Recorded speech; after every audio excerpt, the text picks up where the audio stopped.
ప్రార్థన. మహోన్నతుడు అయిన తండ్రి, నీ సన్నిధిని మాకు అనుగ్రహించినందుకు వందనాలు. ఈ 9వ మొదటి వారము నీ వాక్యం ధ్యానిస్తూ ఉండగా మాతో మాట్లాడి మహిమనందమని, ప్రతి బిడ్డకు నీ ఆశీర్వాదము అధికంగా దయచేయమని యేసుక్రీస్తు నామమున అడుగుచున్నాం పరమ తండ్రి, ఆమేన్. ప్రభునందు ప్రియులరా, ప్రభు అయిన యేసు నామమున కృపా సమాధానం మీకు కలుగును గాక. అందరం కూర్చుందాం, దేవుని వాక్యాన్ని విందాం. పరిశుద్ధ గ్రంథములో నుండి పరమగీత గ్రంథములో మొదటి అధ్యాయం 15వ వచనాన్ని, నా ప్రియురాల నీవు సుందరవి, నీవు సుందరవి, నీ కన్నులు గువ్వ కన్నులు. స్వచ్ఛమైన స్వరముతో పరిశుద్ధాత్మ దేవుడు యేసుక్రీస్తునందు విశ్వసించిన సంఘ ప్రియురాలకి ఎంత స్వచ్ఛమైన భాష, ఎంత చక్కటి విషయాలు తెలియజేస్తున్నారో మనం చూస్తున్నాం. దేవుని స్తోత్రం. ఈరోజు ప్రాముఖ్యమైన అంశం ఏంటంటే కన్ను. మనకి సుందరత్వానికి మూలమైంది ఏంటి? కన్ను. చాలా గొప్ప విషయం అండి. దేవునికి మహిమ కలుగును గాక.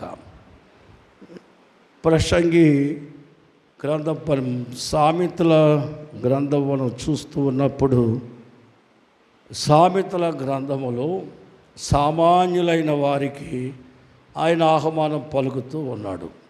రక్షణ వాగ్దాన ఆహ్వానం.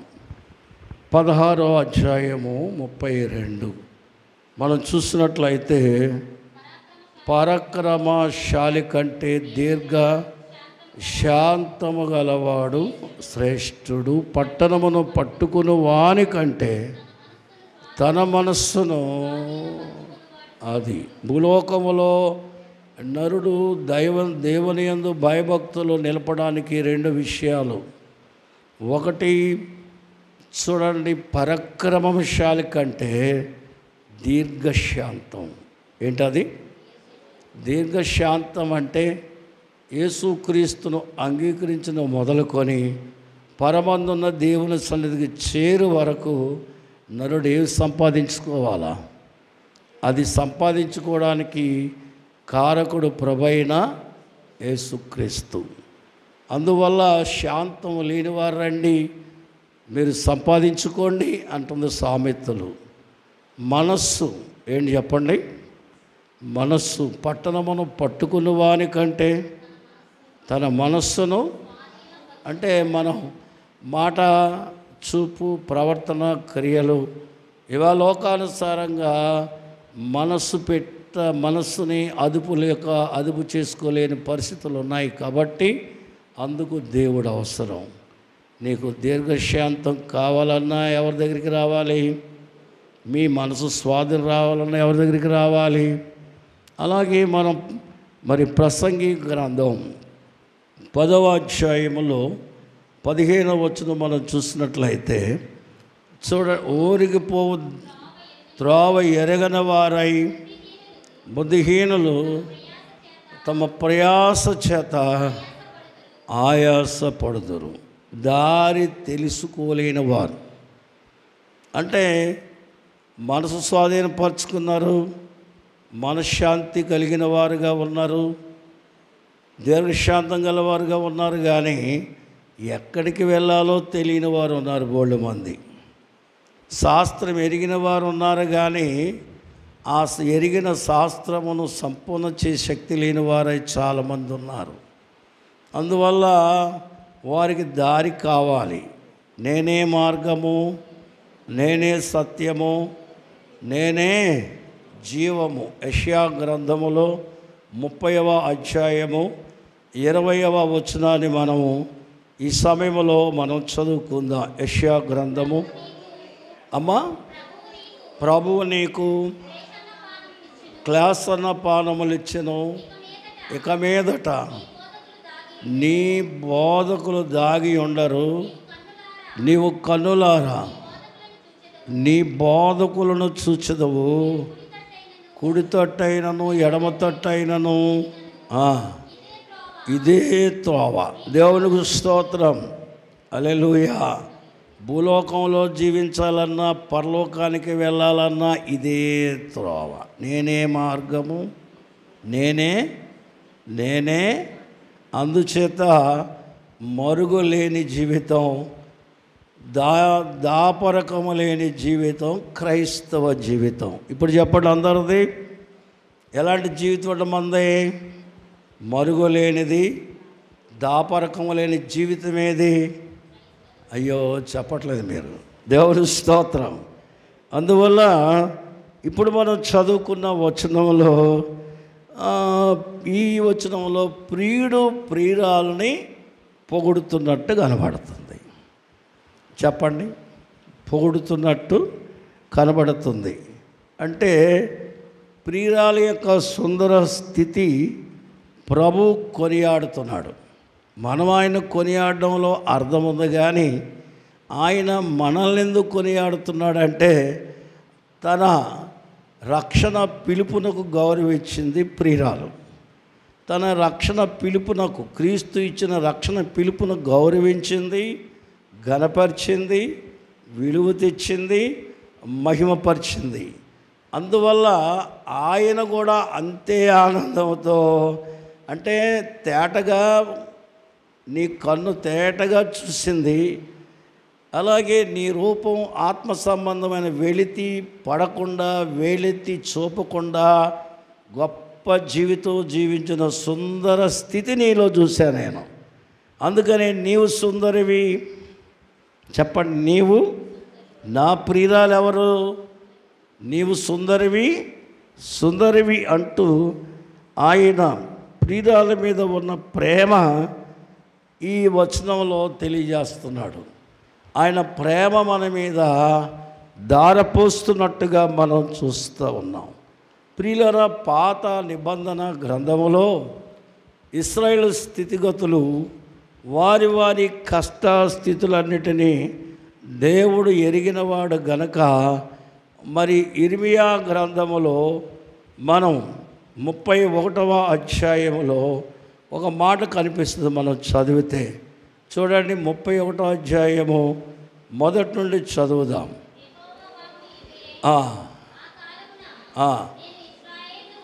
వంశస్థులందరికీ నాకు ప్రజలై ఉందరు సెలవిచ్చుచున్నాడు. జనులు ఏమై ఉన్నారు అంటే, ప్రభు వారిని ప్రేమిస్తున్న ప్రేమ శాశ్వతమైన ప్రేమతో. ఎలా ప్రేమిస్తున్నాడంటే ఒకసారి చెప్పండి, అందరూ చెప్పండి. ఇంత అంత కాదు, శాశ్వతమైన ప్రేమతో నేను నిన్ను అంచేత వారికి కష్టం కలిగినప్పుడు ఆయన వారికి వాగ్దానం చేస్తున్నాడు. 13వ వచనం కూడా చదవండి. వారి దుఃఖమునకు ప్రతిగా సంతోషమిచ్చి వారిని ఆదరించదను, విచారము కొట్టివేసి నేను వారికి ఆనందము కలుగజేతును. గనుక కన్యకులను, యవనులను, వృద్ధులను కూడి, అందరూ చెప్పాలా, నాట్యమందు సంతోషించెదరు. దేవునికి స్తోత్రం. క్రొవ్వును సంతోషపరుతును. నా జనులు నా తెలుసుకొని తృప్తి నొందుదురు. ఇదే యెహోవా ఇశ్రాయేలు 40 సంవత్సరాలు పోషించిన దేవుడు. సముద్రాలు దాటించాడు, నదులు దాటించాడు, ఉపద్రవములు దాటించాడు, శత్రువులను దాటించాడు. ఆయన ప్రేమను కుమ్మరించాడు. తరువాత వారు బబులోను సెరలోకి వెళ్ళిపోయినప్పుడు వారి విచారం, వారి కష్టం, వారి కన్నీరు తుడిచి ఈవేళ వారిని విడుదల అనే ఒక నాట్యము, ఏ కష్ట స్థితిలో వాళ్ళు ఇరుక్కున్నారో వారిని విడుదల చేసినటువంటి గొప్ప దేవుడుగా తను అభయమిస్తున్నాడు, బలపరుస్తున్నాడు, వారిని ఆదరిస్తూ ఉన్నట్లు మనం లేఖనములో చూస్తాం. కాబట్టి ప్రియులరా, ఈవేళ నీవు సుందరివి. చెప్పండి, నా ప్రియురాలా నీవు ఎంత అందంగా ఉన్నావు అని అంటే, ఆ సంఘము చేసే అంటే పరిశుద్ధమైన క్రీస్తును బట్టి. రోమాపత్రికలో 8వ అధ్యాయము 37వ వచనంలో మనం చూస్తే పౌలు గారు రాస్తున్న మాట, మనలను ప్రేమించిన వాని ద్వారా వీటన్నిటిలో చెప్పండి, కరువు, కష్టము, వస్త్రహీనత, బలహీనత, భక్తిహీనత, దారిద్రము, పేదరికము, నష్టము, అజ్ఞానము, అవస్థలు, చిన్న పెద్ద లేక విద్య అవిద్య లేక అవిశ్వాస అనే తారతమ్యం లేకుండా మనల్ని లోకం కించపరిచే అన్నిటిలో నుంచి మనం అత్యధికమైన విజయము పొందుతున్న. జయము రాక పూర్వం బే జయమను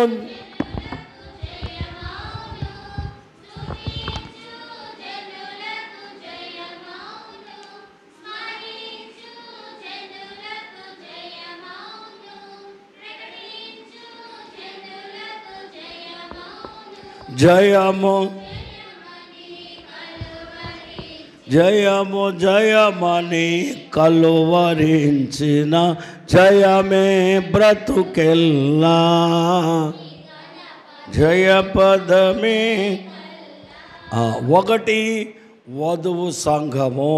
చెప్పండి, ఒకటి వధువు సంఘము.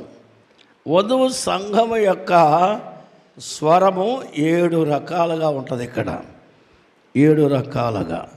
ఒకటి, మనం 73వ కీర్తన 25వ వచనం, ఆకాశమందు నీవు నాకుండగా భూమి మీద ఏది నాకు అక్కరలేదు అంటే సంతృప్తి కలిగిన సంఘం. 2, క్రీస్తు రక్తములో శుద్ధీకరించబడిందంటే పాప విసర్జన ఏం కలిగి ఉంది? పాప విసర్జన. చూడండి, యోబు గ్రంథములో 1:3-5 చూస్తే, యోబు గారు వారి విందు దినాలు పూర్తయిన తర్వాత తన పిల్లల్ని తెల్లవారు ఉదయమే లేపి వారిని శుద్ధి చేసి వారిని తీసుకొని వచ్చి దేవుని సన్నిధిలో ఒకవేళ పాపము చేసి దేవునికి ఏదైనా బాధ కలిగించారేమని చెప్పి యోబు దేనికి భయపడ్డాడు చెప్పండి? పాపానికి భయపడ్డాడు. కనుక సంఘము 2వ విషయంలో పాపశుద్ధి ఏం చెప్పండి? 3వది దైవాక్యములో ప్రభువు తప్ప దేనిని ఆకర్షించకుండా ఉండుట. ఎవరిని ఆకర్షించింది? ప్రభువునే. నన్ను ఆకర్షించుము, మేము నీ యొద్దకు. అంటే క్రీస్తు శిలువ ద్వారా సంఘం ఏమైంది? ఆకర్షించబడింది. దేవుని స్తోత్రం. నేను పైకెత్తబడినప్పుడు నేను అందరినీ ఆకర్షింతును. అలాంటి గొప్ప ఆకర్షణ కలిగిన సంఘముగా ఈ లోకములో కనిపిస్తూ ఉంది. దేవుని స్తోత్రం. హల్లెలూయా. మన అపోస్తలు కార్యాలు 17:6 వచనంలో, వీరు భూమి ఆకాశములను తల్లగిందులు చేసిన వారు మన యొద్దకు సంఘమునకున్న ఆకర్షణ. 4వదిగా మనం చూసినట్లయితే 5వదిగా 4వదిగా మనం చూసినట్లయితే చూడండి, సంఘమును కలిగిన సమస్తమును ప్రభువుందు ఉన్న అంటే ఎల్లప్పుడూ ప్రభు కార్యములను ప్రభు హృదయమును ఆకర్షణీయమైనదిగా సంఘం ఉంది. మన అపోస్తలు కార్యాలు 13వ అధ్యాయములో 20వ వచనంలో చూస్తే, దావీదు నా హృదయానుసారుడు. చెప్పండి, దావీదు దేవుని ఇష్టమంతా నెరవేర్చిన వాడు భూమి మీద. అలాగే నేటి కాల సంఘము సుందరవతిగా ఎందుకు మారిందంటే దేవుని ఇష్టమే దేవేష్టము. చెప్పండి, ఎవరిష్టం? ఎవరిష్టం నెరవేరాలి? మన ఇష్టం నెరవేరాలా? దేవుని ఇష్టం నెరవేరాలా? అందువల్ల సుందరవతి అని మనం చూస్తున్నాం. 5వదిగా మనం చూసినట్లయితే దేవుని పిల్లరా, కృతజ్ఞత కలిగిన సంఘము. ఏ సంఘం ఇది? కృతజ్ఞత కలిగిన సంఘము. గనక చూడండి, ఆదికాండములో మన ఆదికాండం 32:10 ఏమంటున్నాడు? యాకోబు చేతి కర్రతో యోర్దాను దాటాను, ఇప్పుడు 2 గుంపులను అయితిని, కనుక నీవు నాకు చేసిన దానికి నేను అపాత్రుడను, దేవా నేను పాత్రుడను అని ఎల్లప్పుడూ దేవుని సన్నిధిలో కృతజ్ఞతా హృదయం కలిగిన సంఘముగా భూలోకములో చూస్తాం. పెండ్లి కుమార్తెకున్న ఒక్కొక్క లక్షణము. అందుకని వధువు సంఘము. చెప్పండి, అందుకని వధువు సంఘము. 6వదిగా సంఘము సృష్టిలో ఉన్న సమస్త అక్కరలు. సృష్టిలో ఏ అక్కర సృష్టికి అవసరమో, సృష్టిలో ఉన్న వారికి అవసరమో, దేవుని యొద్ద ఉన్నవన్నీ సృష్టికి పరిచయం చేయడంలో లేక సృష్టి యొక్క అక్కర తీర్చడంలో సంఘము నిత్య ప్రార్థన. చెప్పండి, నిత్య గొప్ప విజ్ఞాపన. మనం ఏం చూస్తాం? రోమాపత్రిక 8వ అధ్యాయం 19 సృష్టి ఏం ఆశపడుతుందండి? దేవుని కుమారుల ప్రత్యక్షత కొరకు సృష్టి మిగుల ఆపేక్షిస్తుంది, లేక ఎదురు చూస్తూ ఉంది. దేవా, సృష్టి ఎల్లప్పుడూ ఇది నాశనం కాకూడదు. సృష్టికున్న ఆశ దైవపుత్రుల ప్రత్యక్షత కొరకు ప్రయాసపడుతుంది. కాబట్టి ఎప్పటికప్పుడు సృష్టి దైవపుత్రులుగా ప్రజలను ఎత్తి చూపడానికి, తన వంతుగా పనిచేయడానికి నీ సహాయము దయచేయమని ఎవరికి మొరపెడుతుంది? దేవునికి స్తోత్రం, హల్లెలూయా. కాబట్టి సృష్టిలో వచ్చిన వికృత భావాలు చూస్తున్నప్పుడు ఏమంటున్నారు చెప్పండి? అనేక మంది ఫలానా కాలం అంటే దేవుని యొక్క సృష్టి ద్వారా జరిగే కార్యాలు, దేవుని వలన కలిగే కార్యాలు ప్రజలు గుర్తుపెట్టుకున్నట్టుగా సహాయం చేయమని ప్రార్థించేదే వధువు. దేవుని స్తోత్రం. 7వదిగా మనం చూసినట్లయితే చూడండి, ప్రభు సంఘము ఎడతెరిపి లేని దైవ సహవాసము. చెప్పండి, ఎడతెరిపి లేని దైవ సహవాసం. చూడండి, మనం అపోస్తుల కార్యాలు 22:15 చదవండి, 14 చదవండి. అప్పుడు అతడు, మన పితరుల దేవుడు తన చిత్తమును తెలుసుకొనుటకు, ఆ నీతిమంతుని చూచుటకును, ఆయన నోటి మాట వినుటకును నిన్ను నియమించి. అంటే ఈ 7 అనుభవాలు కలిగినది వధువు సంఘం. ఈవేళ కూర్చున్న వారులారా, ప్రభువు నిన్ను సుందరి సుందరి సుందరి అని పిలుస్తున్నాడంటే ఆ పిలుపు నీకు కావాలా వద్దా? కావాలంటే ఏం చేయాలా చెప్పండి? ఆయన తప్ప నాకెవరు? 2వది మర్చిపోయారా? పాప శుద్ధి. 3వది చెప్పాల, ఆకర్షణ. చెప్పండి. 4వది 5, 6, 7 ఎడతెగని దేవుని కోరిక. ఎవరి కోరిక? దేవుని కోరికను నెరవేర్చగలది భూమి మీద ఎవరున్నారంటే వధువు అనే సంఘం ఉన్నది. దేవుని స్తోత్రం. వారు నీ ప్రేమ స్మరణతోనే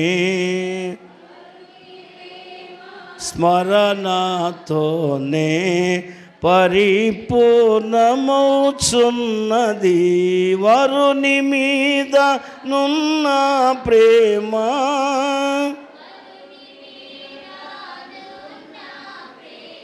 మంచిదండి, దేవుని స్తోత్రం. రెండవదిగా చూస్తే నీవు సుందరివి. వధువు సంఘం అని ఇందాక చెప్పుకున్నాం. ఈ లక్షణాలన్నీ కలిగి ఉంది గనక నీవు సుందరివి. చెప్పండి, నీవు ఎవరేమనుకున్నా, లోకులు ఏమనుకున్నా నాకేం పని అన్నారు పురుషోత్తం చౌదరి గారు తన కీర్తనలో. లోకులు ఏమనుకున్నా నాకేం పని, నా ప్రభు ఏమని అనుకుంటే నేను బాధపడాలి కదా. అంచేత నీవు సుందరివి అన్నాడు. నీవు సుందరివి అంటే వేలెత్తి కాకుండా వేలు పెట్టి చూపిస్తున్నాడు ఈ ప్రపంచానికి, నా సంఘం సుందరమైనది, నా సంఘములో గందరగోళం లేదు, నా సంఘములో దురాశ లేదు, నా సంఘములో దుర్నీతి లేదు, నా ప్రియురాల్లో కలంకం లేదు, నిష్కలంకురాలు. ఎంత గ్యారంటీ ఇస్తున్నాడో చూడండి ఆయన. చెప్పండి, ఏ వస్తువు అమ్మినోడు కూడా అంత గ్యారంటీ ఇవ్వలేడు. ఎవరిస్తున్నారా గ్యారంటీ? ఎంత గొప్ప సంగతి. ఎందుకంటే ఈ సంఘము నీవు సుందరమనే మాట జ్ఞానం జ్ఞాపం చేసుకుందాం. ఒకటి, రక్తపు శుద్ధి, వాక్ శుద్ధి, ఆత్మ అభిషేకము, రక్షణ వస్త్రము, ఇవన్నీ సంఘము కలిగి ఉంది. మన ఏస్కేలు గ్రంథములో 16వ అధ్యాయము 8వ వచనాన్ని ఒకసారి గమనిద్దాం. ఏస్కేలు గ్రంథము 16వ అధ్యాయము, నీ యొద్దకు వచ్చి నిన్ను చూడగా అంటే ఎందుకు ఇష్టము పుట్టించు ప్రాయము నీకు రాగా కలగకుండా చేసుకున్న నీవు నా దానవైతివి. నీవు ఎవరి తాలూకా నీ అడ్రస్ చెప్పండి. భూలోకములో పాపి, పరలోకానికి పనికిరాదు. కానీ ఈవేళ పరలోకంలో ఉన్న ప్రభువునకు పనికొచ్చింది, అమూల్యమైనది, రక్తమే చెంది సంపాదించుకున్న సంఘానికి ఏముంది? నీవు నా దానవు. నువ్వేమై ఉన్నావు? నేను నీ వాడాను యేసు, నా వాడావో నీవు నేను ఏక, నీ శుద్ధాత్మ సాక్ష్యము నా సమస్తము, నా సమస్తం, నా సురక్షకానికిత్తు.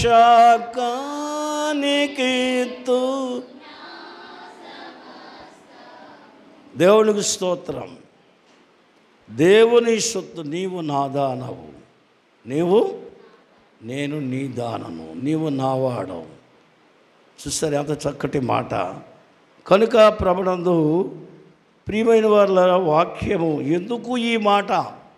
రోమా పత్రికలో 8వ అధ్యాయము 12వ వచనంలో 12-13 వచనాలు పౌలు శరీరానుసారముగా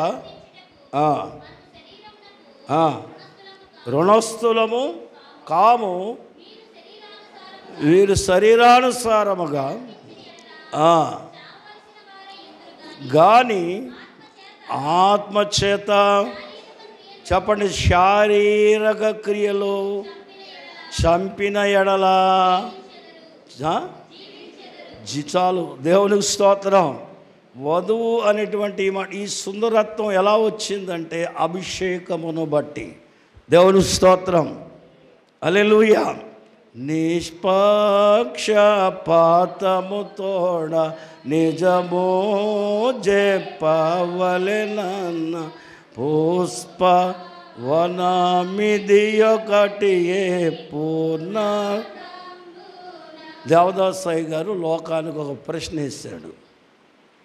నిష్పక్షపాతంతో బోధకులారా, మేధావులారా, చరిత్రకారులారా, యుగ పురుషులారా, అన్ని రకాల పేరు ప్రఖ్యాతులు కలిగినటువంటి ఘనత వహించిన భారతదేశంలో మహాభక్తులారా, ఒక్క మాట చెప్పండి.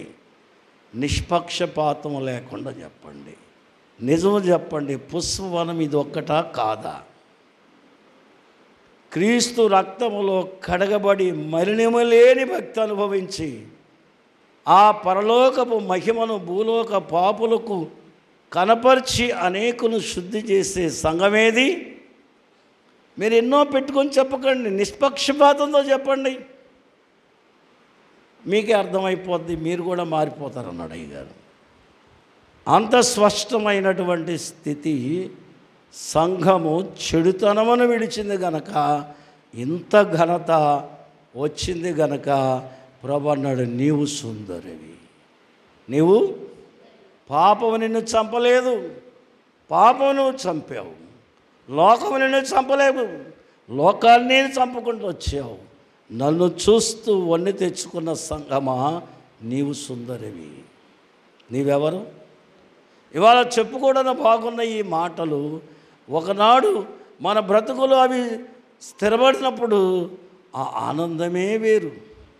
చెప్పుకున్నప్పుడు కష్టంగానే ఉంటుంది, అనుభవంలోకి వచ్చినప్పుడు ఆ ఆనందము ఎంత. అపజయంలో ఆనందం ఉంటుంది. అపజయం అంటే లోకం ఎప్పుడూ అపజయపరుస్తుంది, కానీ దాన్ని జయించగలిగిన జయశీలుడు మన పక్షాన ఉన్నాడనే ఆనందం చాలా గొప్పది. దేవుని స్తోత్రం, హల్లెలూయా.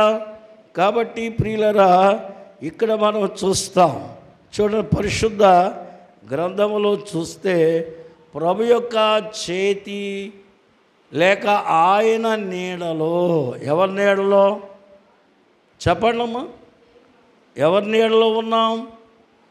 యెషయా గ్రంథములో 51:16 వచనములో దేవుడు అంటున్నాడు, నా మాటలు నీ నోట ఉంచా.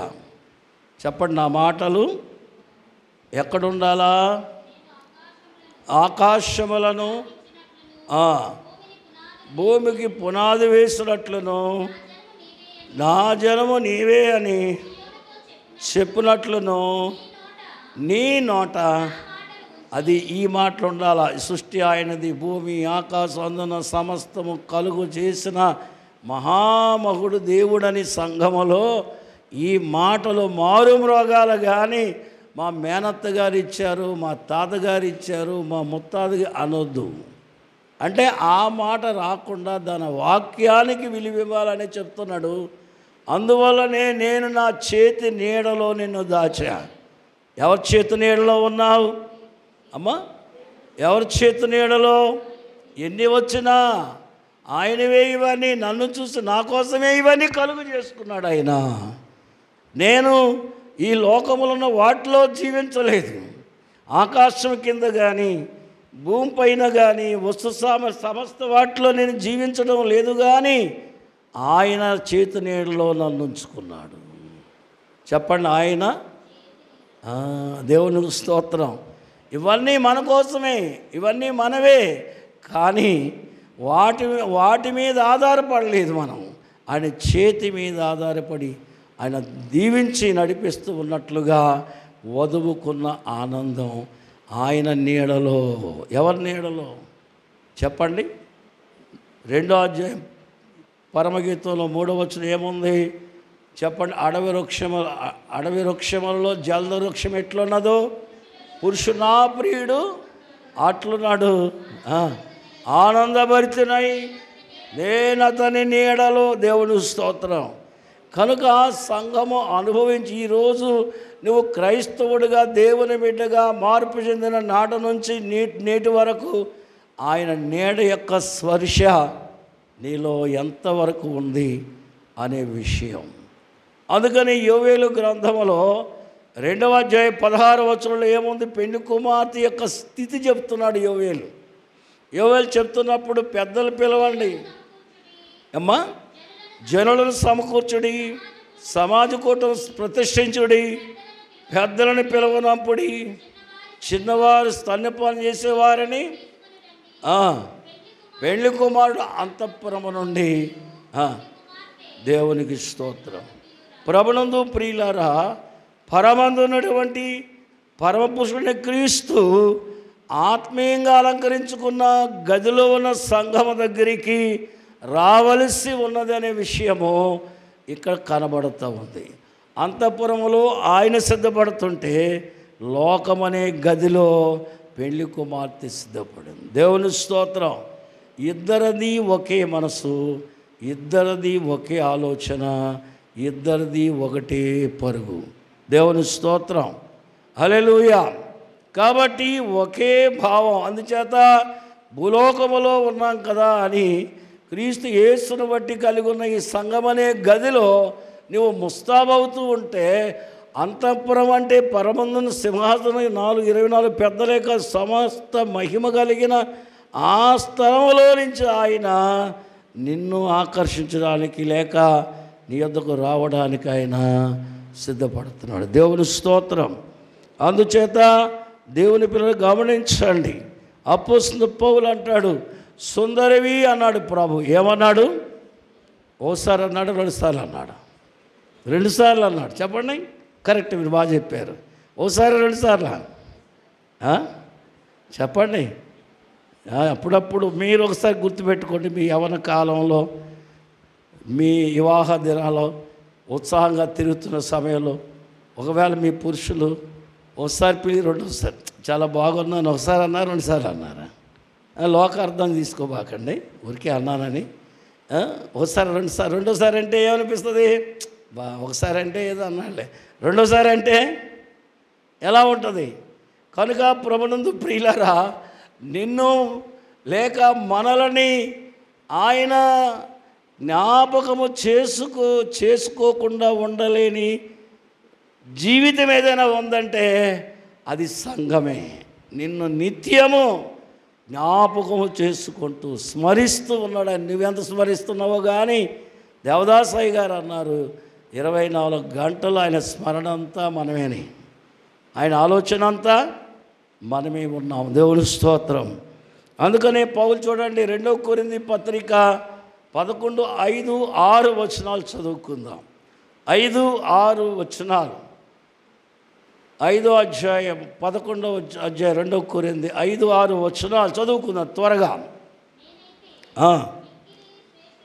మిక్కిలి శ్రేష్ఠులైన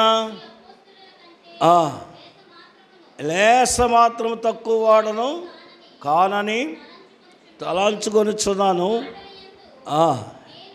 నేను నేర్పు లేనివాడనైనను జ్ఞానమందు నేర్పు లేనివాడను. ఒకవేళ ఇక్కడ ఉన్న వారులారా, పెద్ద మాటకారులకు కాకపోవచ్చు, కానీ వరుడైన ప్రభువుతోన సహవాసం అని నేర్పరితనం, అట్టి జ్ఞానం ఉంటే సరిపోద్ది అంటున్నాడు పౌలు. నేను అపోస్తలుల్లో లేస మాత్రం తక్కువైన వాడను అంటే వధువు ఎప్పుడు ఏమనుకోవాలట? ఎవరిని పోల్చుకోకూడదు, క్రీస్తుని తప్ప. చెప్పండి ఒకసారి, ఎవరిని పోల్చుకోవాలి? మనం క్రీస్తును మాత్రమే పోల్చుకోవాలి. అందుచేత మన జ్ఞానం ఉన్నవారమా జ్ఞానం లేనివారమా అంటే పౌలు అంటాడు, మాకేముంది అంటే క్రీస్తు కంటే దేనిని ఎక్కువగా చేసే అజ్ఞానం మాకు లేదు. మాటగారులం కాకపోవచ్చు, జవాబు చెప్పలేకపోవచ్చు, మీరు అడిగిన వాటికి వివరం ఇవ్వలేకపోవచ్చు, కానీ క్రీస్తే మా రక్షకుడు, మా వరుడు, మా పెండ్లి కుమారుడు, ఆయనే మాకు సర్వమని మాత్రం మాకు ఎలాంటి సందేహము, మేము జ్ఞానము కలిగి ఉన్నాం. దేవుని స్తోత్రం. హల్లెలూయా. కాబట్టి అందుకనే ఆ మాటను బట్టి సంఘం ఏమైందట? మళ్ళీ అన్నాడు సుందరి. చెప్పండి, మళ్ళీ అనడానికి కారణం ఏంటి? 2వసారి 2వ రాకడ కాలం. ఏ కాలంలోకి వచ్చాం మనం? 2వ రాకడ కాలములో పరలోకములోనికి వెళ్ళే అక్కడ ఉన్న సుందరత్వం వేరు, ఇక్కడ ఉన్న సుందరత్వము వేరు. గుర్తుపెట్టుకోండి, అనేక మంది మునులు మరి దేశానికి దూరంగా వెళ్ళి పర్వతాల్లో తపస్సు చేస్తున్నారు. వారిని ఏమన్నారు? గుహలో ఉండి తపస్సు అంటే లోకమునకు దూరంగా ఉండి. చెప్పండి, మరి దేవుని పెండ్లి కుమార్తె అనే సంఘము లోకములో గృహమనే గుహలో ఉండి నిత్యము సిద్ధపడుతుంది. ఇప్పుడు వారెక్కువ మునులా, మనం ఎక్కువ మునులమా? ఎవరు గొప్ప మునులు? లోకానికి భయపడి వెళ్ళిన వారా, లోకాన్ని దాటుకొని ప్రభు సన్నిధిని నిలిచిన వారు మునులా? అయ్యో, అర్థం కాలేదా? నేను మళ్ళీ చెప్పాలా? మనం ఎవరో? వారు గుహలలో మునులు, మనం గృహములో మునులము. దేవుని స్తోత్రం. అందువల్ల మనము పరలోకములోకి వెళ్ళినప్పుడు అక్కడ ఉన్న మహిమ స్థితి, భూలోకంలో ఉన్నప్పుడు ఇక్కడ ఉన్న మహిమ స్థితి, ఇక్కడ మానవులు అందరినీ అన్నిటినీ అధిగమించి క్రీస్తు కొరకు ఉండడం ఇక్కడ స్థితి. పరలోకములో చెప్పండి, ఎలాంటి పాప ఫలితం చూడని అక్కడ మహిమ స్థితి. ఇక్కడ చూస్తూ దాడుతున్నాం, అక్కడ చూడాలన్నా కనబడవు. అలాంటి మహిమ అనుభవంలోకి రావాలి సంఘం. అది క్రైస్తవ లేక దేవుని సంఘము. దేవుని స్తోత్రం. కనుక దేవుని పిల్లలు గమనించండి, రెబకా చరిత్ర చూస్తాం. అందరూ తెలుసు కదా, రెబకమ్మని మరి ఎలియాజరు ఏం తీసుకొచ్చాడు? 24:53లతో కొన్ని వస్తువులు ఇచ్చి, వస్త్రములు ఇచ్చి ఆమెని. కానీ ఇస్సాకును చూసిందా? చెప్పాల, చూసిందా? ఇస్సాకు ఇల్లుని చూసిందా? ఇస్సాకు కుటుంబాన్ని చూసిందా? ఒక్క ఎలియాజర్నే చూసింది. దేవుడు స్తోత్రం. కాబట్టి ప్రభునందు ప్రియమైన వారులారా, మరి అలాగ చూడకముందే నేను రెడీ అంది. ఎవరు? రెబెక్కమ్మ ఏమంది? నేను రెడీ అందా, తర్వాత అందా? అంటే సంఘము 57వ వచనం అనుకుంటాను. నువ్వు వెళతావా అంటే ఏమందామి? అందుకనే భూలోకములో ఎన్ని పరిస్థితులు చుట్టూ ఉన్నా నేను రెడీ. అది సుందరత్వం. దేవుని స్తోత్రం. రెండవదిగా మనం చూస్తే మరి ఇస్సాకు 65వ వచనం చూస్తే ధ్యానములో ఉండెను. ఎక్కడున్నాడు ఆయన? ఎవరి కోసం? రెబెక్కమ్మ వస్తుంది, తీసుకెళ్ళిపోదామనా? చెప్పండి. ఎలాంటి దురాశ లేనివాడై, ఆయనకు నిత్యమున్న అలవాటు ఏంటంటే దేవుని ప్రత్యక్షత, దేవుని సంకల్పము, దేవుని ఆలోచనే కలిగి ఉన్నాడు. ఆయన యథావిధిగా ధ్యానం చేస్తున్న సమయంలో ఆయన కన్నులు తెరిచేటప్పటికి ఎవరు కనబడుతున్నారట? రెబెక్కమ్మ కనబడుతుంది. అందుకనే ఆమెను ఏం చేశాడు చెప్పండి? సారమ్మ గారి గుడారంలోకి ఎవరిని తీసుకెళ్ళిపోయాడు? ఇస్సాకు. అలాగే ఈ లోకములో సిద్ధపడిన పెండ్లి కుమార్తె, సుందరవతిగా ఉన్న పెండ్లి కుమార్తెని రేపు ప్రభువైన యేసుక్రీస్తు పరలోకపు గుడారమునకు తీసుకొని వెళ్ళడానికి మనకి బోధలు చేస్తున్నాడు. మరి మనం సిద్ధమేనా? రెడీ అయినా? చెప్పండి. ఏదో అనాలని అంటున్నారా? హృదయపూర్వకంగా చెప్పాలా? దేవుని స్తోత్రం. హల్లెలూయా. కాబట్టి ప్రియులరా, నీ కన్నులు గువ్వా. ఏ కన్నులట అమ్మా? ఏ కన్నులు? చూడండి, యోహానికి పక్షిరాజు కన్ను వంటి కన్ను గలవాడనే పేరుంది. యోహానికి ఏముంది? పక్షిరాజు. పక్షిరాజు యొక్క కన్ను రాళ్ళ మధ్యన తన మేతను మట్టి అంటనీయకుండా అందుకోగలిగిన, చూడగలిగిన కన్ను దేనికుంది? పక్షి కన్ను. దేవుని స్తోత్రం.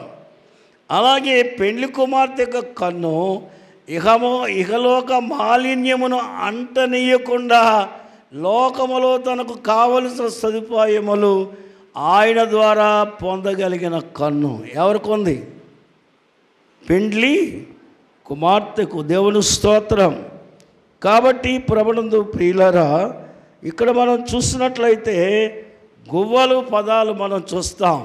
గువ్వను పరిపదం ఏంటంటే పావురము. చెప్పండి, పావురము. చూడండి, మనం చూస్తే గువ్వలను ఆదికాండం 15:9 అబ్రహాం బలి చేసినట్టు చూస్తుంది, లేక ఖండించినట్టుగా. అలాగే పావురం అంటే మరి నోవాహు వాడలోనికి గుర్తులు తీసుకొని వచ్చినట్టు కనబడుతుంది 8:8 ఆదికాండంలో. దేవుని స్తోత్రం. కాబట్టి ఈ కడవరి దినాలలో సంఘము మరి పావురం వలె పనిచేస్తూ అనేకులని ఆకర్షిస్తుంది క్రీస్తు కొరకు. అనేక గుర్తులు తెలియజేస్తూ ఉంది. అనేక సంగతులను లోకమునకు తెలియచేయగలిగిన భాగ్యము ఎవరికి ఇవ్వబడింది? సంఘమైన నీకు లేక నాకు. అందుకనే పావురం అనే మాట మనం చూస్తూ ఉన్నప్పుడు దేవునికి స్తోత్రం. కనుక ప్రభునందు ప్రియులరా, పావురానికున్న లక్షణం ఒకటి చూస్తాం.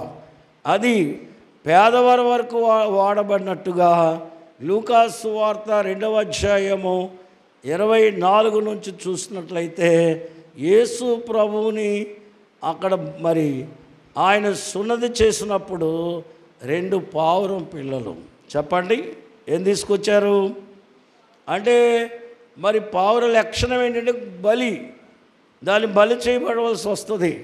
యేసుక్రీస్తు యొక్క జీవితం పేదవారి కంటే గొప్ప పేదవాడు ఎవరు? ప్రభు అయిన పేదవారి అర్పణగా చూస్తున్నాం. ఇవాళ భక్తి లేని పేదవారి కొరకు తన జీవితమునే బలి చేసుకున్న క్రీస్తుని మనకు చూపిస్తూ ఉన్నది. దేవుని స్తోత్రం. సృష్టిలో ఉన్నదాన్ని పావురము, 2 ఆత్మ సంబంధమైన పావురము. చెప్పండి, 2 ఆత్మ సంబంధమైన. మత్తయి 3:16 మనం చూస్తాం. 3 ప్రభు సంఘము అనే పావురము, పరమ 6-9 వచనం. కనుక పావురం అనేది పావనత్వాన్ని చూపిస్తున్నట్లుగా దాని లక్షణాలు ఇప్పుడు మనం ధ్యానించడం కాదు, కానీ దేవుని సంకల్పమునకు సంపూర్ణమైన అర్థాన్ని తెలియజేసేది ఈ పావుర లక్షణాలు ఇక్కడ మనము గమనిస్తున్నాం. ఇకపోతే కన్నులు, చెప్పండి అమ్మా. ఇవాళ సంఘములో పరిశుద్ధాత్మ నింపుదల లేకపోయినట్లయితే సంఘము క్రీస్తు వైపు చూడగలిగిన స్థితి, సుందరత్వం ఉండదని చెప్పడానికి ఈ వచనం మనం ధ్యానిస్తూ ఉన్నాం. అయితే కన్నులు అనేది శరీర కన్నులు గలవారు సృష్టిలో సమస్తము చూడగలరు. ఏ కన్నులు చెప్పండి? శరీర. ఆత్మీయ నేత్రము గలవారు. రెండోది ఏంటి చెప్పండి? ఆత్మీయ నేత్రములు. దేవునికి స్తోత్రం. కాబట్టి ప్రభు చెప్పాడు మత్తయి సువార్త 6:22, కన్ను దేహమునకు దీపమై ఉన్నది. దేవుని స్తోత్రం. అలాగే మరి మన ఆత్మ కూడా సామెతలు 20:27 ఏమనుంది చెప్పండి? ఆత్మ, మా నరుని ఆత్మ దేవుడు పెట్టిన దీపం. కనుక మన కన్ను బాగోవాలి అనే విషయాన్ని మనం గమనిస్తాం. దేవునికి స్తోత్రం. దేహమును బట్టి అంటే సంఘమనే దేహములో కన్ను ఏదంటే దైవ ప్రత్యక్షత. చెప్పండి, సంఘానికి కన్ను ఏంటండి? అందరు చెప్పండి, దైవ ప్రత్యక్షత. దేవుని స్తోత్రం. అందుచేత దేవుని పిల్లరా, ఈ కడవరి దినాలలో మనం ఎక్కడున్నాము చెప్పండి? లౌదికీయ సంఘం. ఏ సంఘం? బలము ఉంది, బలహీనత ఉంది. చెప్పండి, సంఘానికి ఏముంది? బలము ఉంది, బలహీనత ఉంది. బలమనే మాట మనం, ఆయన తలుపు తట్టుచున్నాడు, తలుపు తీస్తే లోనకి వెళ్ళిపోతాం. ఎంత టైం పడుతుంది? అంత దగ్గరలో మనం ఉండి ఆయన తడుతున్నట్లుగా ఈ చివరి వచనం చూస్తాం. అందుకని ఏమంటాడు? చిన్న ఆసియాలో ఎక్కువ మంది కళ్ళ డాక్టర్లు ఉండేవాళ్ళు. ఏ డాక్టర్లు? I specialist. ఎక్కడున్నారు? అందుకని ప్రభు చెప్తున్న మాట, చిన్న ఆసియాలోని 7 సంఘములకు ఆయన తెలియజేసిన మాట ఏంటంటే, నీ కన్నులకు కాటుక కొనుము. చెప్పండి, ఏం కావాలి? నీ కన్నులకు కాటుకను కొనుము అంటున్నాడు.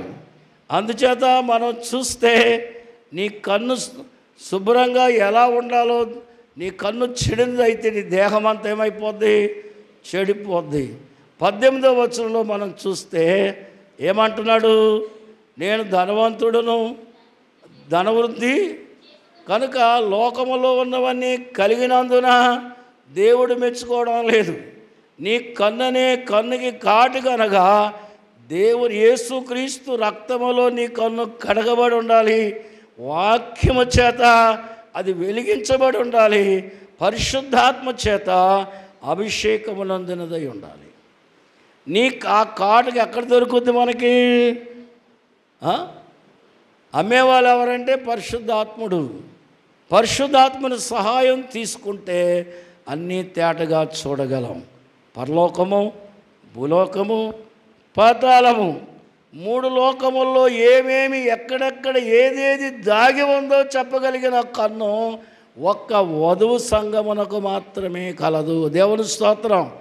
అలాంటి కన్ను సంఘమునకు దేవుడు దైవ ప్రత్యక్షతని కన్నిచ్చాడు గనుక మరి దైవజనులు పాతాళములో ఏం జరుగుతుందో బోధించారు. ఎప్పుడైనా అవసరమైతే చెప్తాను వాక్యానుసారంగా. బరంపురంలో పాతాళ బోధ గురించి పెద్ద వాదన జరిగింది. అప్పుడే నేను వెళ్ళాను. అక్కడున్న సేవకుడు అందరూ వాదన, బోర్డు మంది సేవకులు, విశ్వాసులు అందరూ గందరగోళంగా ఉంది. బయలు మిషన్ వారి బోధలు, తప్పుడు బోధలు, రకరకాల మాటలు. అప్పుడే ఇంకా అడిగెట్టాను, ఏమైందంటే ఇలా చెప్తాను, సార్ మీరు ఆరాధన చేయొద్దు ఈవేళ, ఈ బోధలు బాగలే అన్నారు. సరేలేండి, పాతాళ బోధ అంత అవసరం మీకేం వచ్చింది, అంత భక్తి మీ దగ్గర ఎక్కడ ఉంది అన్న. అప్పుడు ఆగిపోయారు అన్నారు. ఆరంభం నుండి చివరి దాకా వాక్యమనే చూపించి చెప్పారు. నిజమేనండి, పాతాళ బోధలో నరులు మారుతారని కాదు, పాతాళములో కూడా యేసు రక్షకుడనే మాటే వినబడాలా. దేవునికి స్తోత్రం.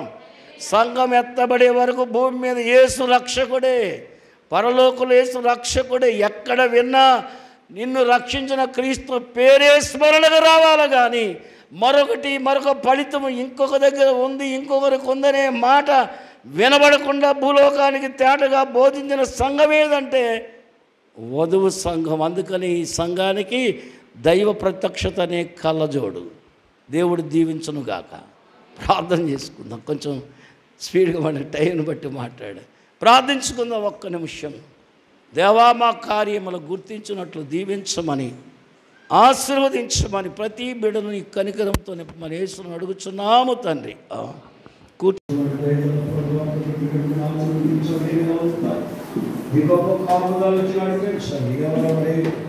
పరిస్థితులను బట్టి రాలేకపోయారు, వచ్చిన వాళ్ళందరూ బట్టి వందనాలు.